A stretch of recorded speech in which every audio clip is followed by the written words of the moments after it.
Seremban 2 rasa kemayan. Itu je.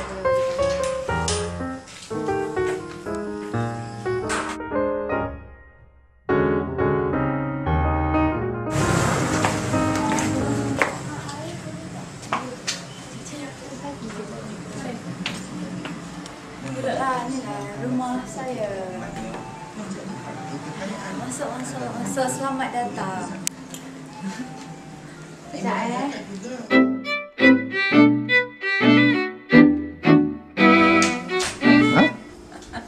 Malu apa? Malu depan ayah. Kenapa tak? Nanti kena ejek. Ha? Nanti kena ejek. Ayah ejek? Kenapa malu dengan ayah? Malulah. Segan. Ha? Segan lah. Kenapa segan? Sebab segan. Tak tahu dia dah ada. Dia dah macam segan. Segan lah. Adik-adik berapa orang? 5. Jaja nombor? 3. Abang, kakak, ada perempuan, lelaki. Cuba kembangkan sikit jawapan tu. Dia aja. 5. Yang sulung?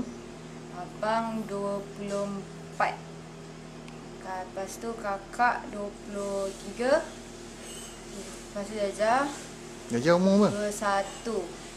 Lepas tu? Lepas tu adik lelaki Form 3 15 tahun. Lepas tu yang last sekali perempuan 11 tahun. 11 tahun. Ayah kerja apa?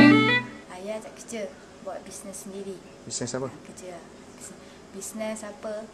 Macam-macam. Macam contoh salah satu rumah ni. Rumah ni dia yang renovate, dia yang design. Oh, dia construction lah. So macam-macam lah.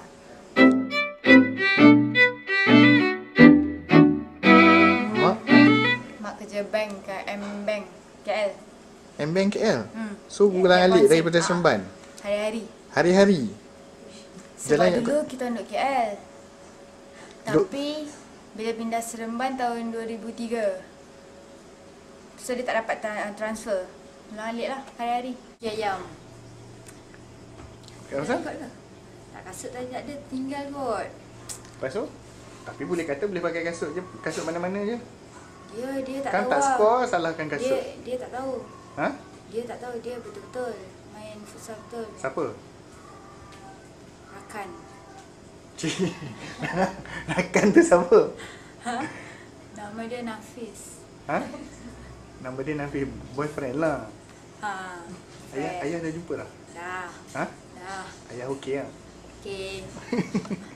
Okey. Dah berapa lama dah dengan boyfriend? Berapa lama? Kira lah. Tapi kenal Form 4. 16 tahun. 2004. Oh, dah 5 tahun lah. Kenal.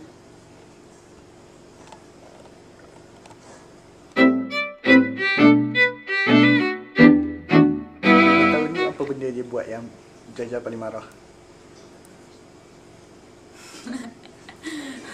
Marah tu faham-faham je lah kan lelaki.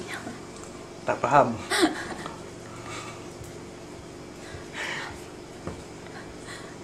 Paling marah.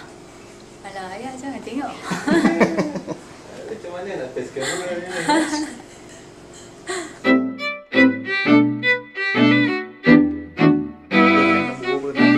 Ni boyfriend berapa? Macam mana tu? Boyfriend tu banyak tu kawan lelaki kan.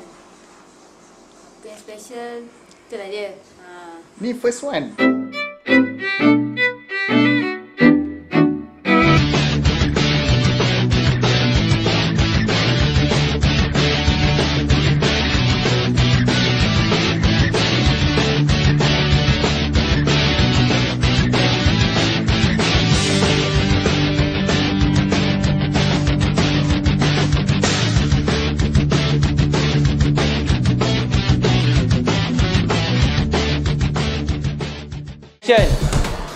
Hello, I'm Jaja from Seremban. Vote me for Miss Soccer 2010 by typing bola, space board, space MS, space Jaja,